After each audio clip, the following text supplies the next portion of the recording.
Olá, meus amigos. Estamos aqui novamente em mais uma aula sobre litisconsórcio. Vamos entrar aqui na nossa última aula e antes de mais nada, quero pedir a vocês, dê um like, não esqueçam, se inscrevam no canal e convidem alguém para participar. E hoje nós vamos começar aqui falando sobre os problemas relacionados ao litisconsórcio necessário.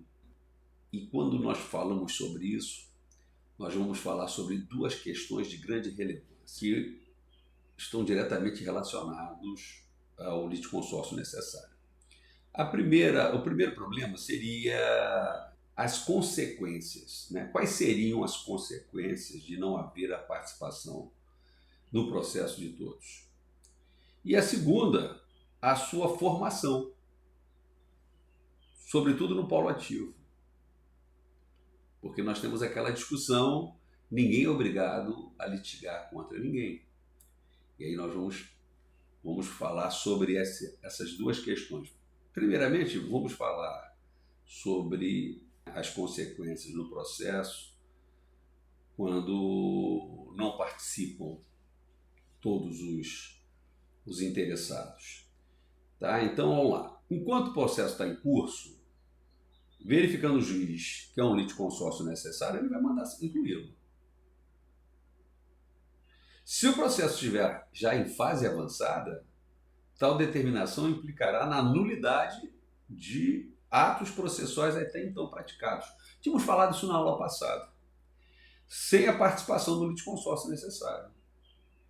E ainda pode ocorrer que seja proferida sentença, né, ou então uma decisão interlocutória de mérito, em que transite em julgado, embora algum deles tenha estado ausente. E aí, nesse caso, a solução é dada pelo artigo 115, inciso 1 e 2. A decisão será nula.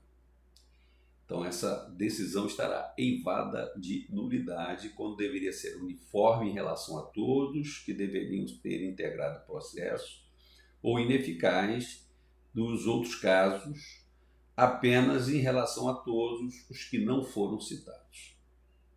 Então, estão aí as consequências e as hipóteses quando há um litisconsórcio necessário e um deles, pelo menos, não participa. Eu faço uma síntese aqui e destaco como sendo importante que sempre será preciso, necessário, verificar se há um litisconsórcio necessário, em que um dos litisconsórcios faltou, era unitário ou simples. Se unitário, a falta de um implicará a nulidade da decisão de todos, já que não pode haver desfechos diferentes para eles, pois a lide é única.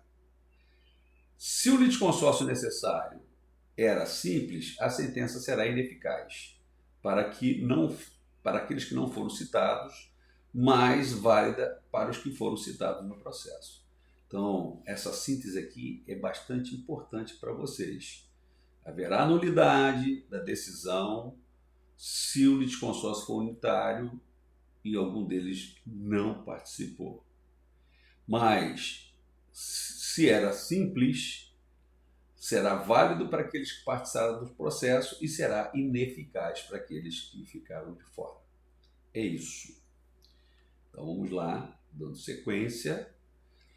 A formação, vamos falar agora sobre o problema da formação do litisconsórcio necessário.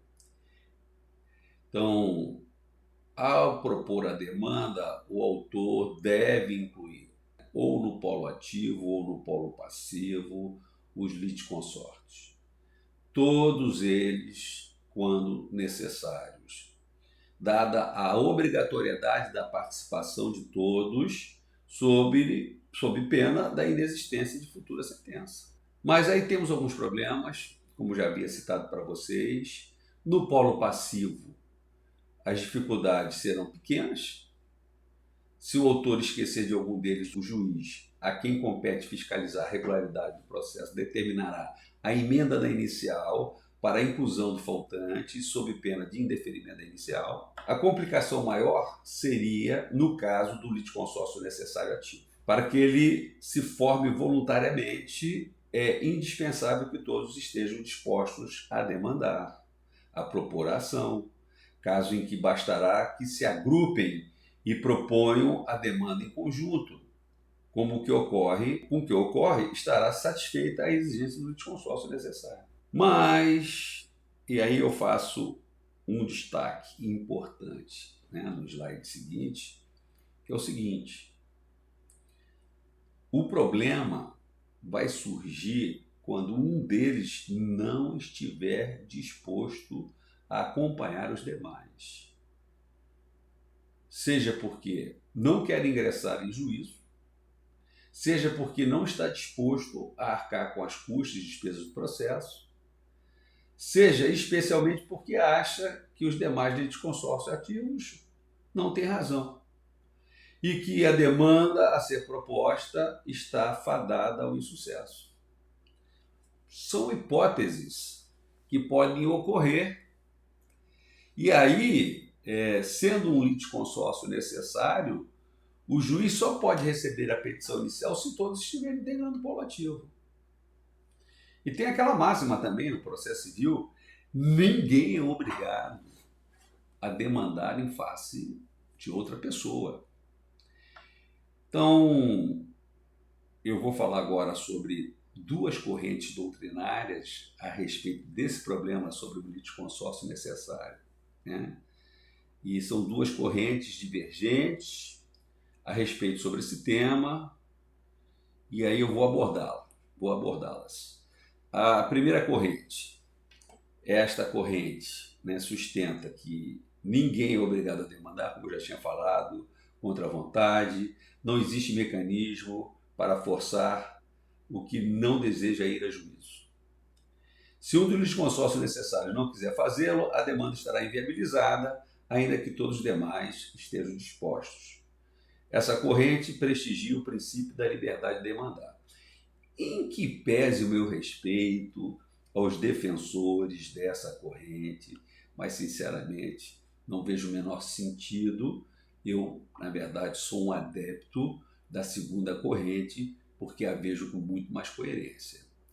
A segunda corrente, ela apresenta o seguinte: ela sustenta que se deve prestigiar o direito de acesso à justiça, ainda que em detrimento da liberdade de demandar. Para os defensores dessa corrente, é possível compelir o autor a participar da demanda, ainda que contra a vontade dele. Aí eu começo aqui com uma pergunta para a gente identificar esse fato segundo os defensores da segunda corrente. Aí me inclui aí, eu sou defensor dessa segunda corrente. Como obrigar aquele que não quer ingressar em juízo, como obrigá-lo contra a vontade? E aí, o que pode ser feito? Pode-se solicitar ao juiz que se determine a citação do litisconsórcio ativo, aquele que está resistente, para que passe a integrar o processo. Ele, comparecendo ou não, assumirá a condição de parte, satisfazendo-se com isso a exigência do litisconsórcio necessário. A maioria dos defensores dessa corrente entende que, citado, o litisconsórcio ativo poderá optar entre figurar no polo ativo da ação, partilhando os interesses dos demais litisconsórcios, ou, se ele optar, ele pode ficar no polo passivo quando não estiver de acordo com o postulado por eles. Afinal, a exigência de participação estaria satisfeita tanto se ele estiver no polo ativo como se ele estiver no polo passivo. É esse o entendimento que abraça aqui a segunda corrente. E aí, eu vou dar um exemplo para vocês sobre isso que a gente acabou de falar, só para ilustrar. Por exemplo, imagine duas pessoas adquiriram conjuntamente um bem que seja indivisível. Um automóvel, por exemplo. E tem um defeito oculto. Vício redibitório. Vocês já estudaram isso. Já tem aula aqui no canal sobre vício redibitório. O direito material, né, direito civil no caso, autoriza o adquirente da coisa defeituosa postular a resolução do contrato mediante ao que se denomina ação redibitória, ou caso ele ainda queira ficar com o bem, que o nosso exemplo aqui é um veículo, ele pode pedir o abatimento do preço, também chamados de ação estimatória ou quanti minores. Agora, imaginem que um desses adquirentes não queira mais a coisa por causa do defeito e aí deseja promover a ação redibitória. São dois compradores do veículo, então há um litisconsórcio necessário. Ambos terão que promover no polo ativo essa ação redibitória em face do devedor. Então, não é possível que seja proposta por apenas um deles, né, sem a participação do outro. Se ambos estiverem de acordo, aí não há problema. O problema vai acontecer quando um deles não quiser demandar. Seja lá dentro das hipóteses que a gente acabou de falar. E aí, nesse caso, segundo a corrente, né, a segunda corrente, a gente acabou de falar sobre ela, se ele não quer participar, seja porque ele não quer, na verdade, desfazer o negócio, ou porque ele diverge, né, do condômino que adquiriu conjuntamente com ele o veículo, porque ele quer uma ação estimatória e o outro quer uma ação redibitória, não importa. Um deles vai promover essa ação e vai pedir a citação do outro. E aí ele vai poder escolher entre ficar no polo ativo da ação ou no polo passivo da ação. E com isso estaria satisfeita a formação do litisconsórcio necessário. Acho que esse exemplo deu uma boa ilustrada sobre isso aí. Então, quando nós falamos do regime, diz respeito aos efeitos que os atos ou omissões de um litisconsórcio terão sobre os demais. Então, o primeiro passo é você aferir, né, apurar se nós temos um litisconsórcio unitário ou se temos um litisconsórcio simples. No litisconsórcio simples, o resultado pode ser diferente para os litisconsórcios. Então, se ele pode ser diferente, em princípio, os atos por um não afetam os outros. A regra é da independência aqui. Por outro lado, se tiver um litisconsórcio unitário, onde o resultado há de ser o mesmo para todos, aqueles atos que beneficiam um dos litisconsortes haverão de favorecer todos. Por outro lado, se o resultado juridicamente, né, for diferente, o que é juridicamente impossível, o litisconsórcio necessário estão vinculados entre si por um regime de interdependência. Pois bem, regime do litisconsórcio simples, sendo o litisconsórcio simples, embora em princípio a regra, né, o regime seja o da autonomia, como acabamos de falar, da independência, a gente precisa verificar o que está sendo alegado. Se for tema comum, o ato praticado por um dos litisconsórcios vai acabar beneficiando os demais. Se for específico, apenas aquele que praticou. E aí, por outro lado, no litisconsórcio unitário, se o ato praticado por um litisconsórcio é vantajoso, todos serão beneficiados com esse ato vantajoso. Mas, se o que foi praticado não é vantajoso, e aí, nesse caso sendo desfavorável aos interesses, não será possível que sejam prejudicados os demais. Tá? Será absolutamente ineficaz. Bom, eu coloquei aqui para vocês, da mesma forma que eu fiz na aula anterior, eu coloquei aqui para vocês um quadrinho para fixação, e aí litisconsórcio regra, quando se tratar de simples, em princípio, como a sentença pode ser diferente para todos os litisconsórcios, o regime é o da autonomia e da independência. Os atos praticados por um não beneficiam os demais. Está aí um regimezinho quadrinho para a gente poder fixar isso. E, no caso de unitário, discute-se no processo uma relação jurídica unincidível, tendo o resultado de ser o mesmo para todos. Os atos praticados por um dos litisconsórcios beneficiam a todos. Se não beneficiar, será ineficaz, como nós já tínhamos falado. E coloquei aqui, né, como... Primeiro falei sobre as regras gerais, agora particulares, de respeito a cada um.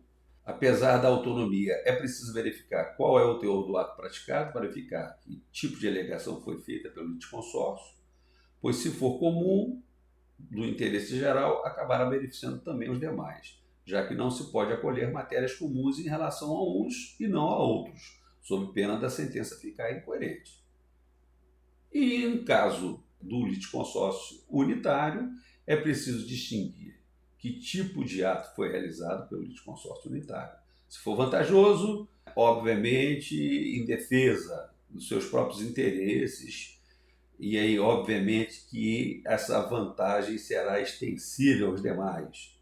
Mas, por outro lado, praticado em detrimento dos próprios interesses, como uma confissão, né, uma renúncia ou o reconhecimento pedido, o ato vai ser ineficaz, não prejudicando os demais litisconsortes. É isso aí.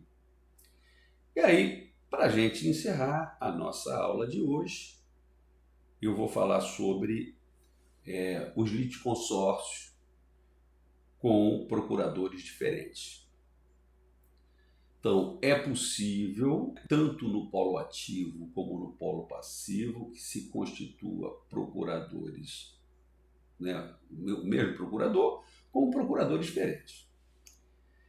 E aí, eu vou fazer um destaque aí nesse segundo parágrafo do slide, ele fala o seguinte: se diferentes, terão todos prazos processuais para se manifestar nos autos em dobro, por força do 229.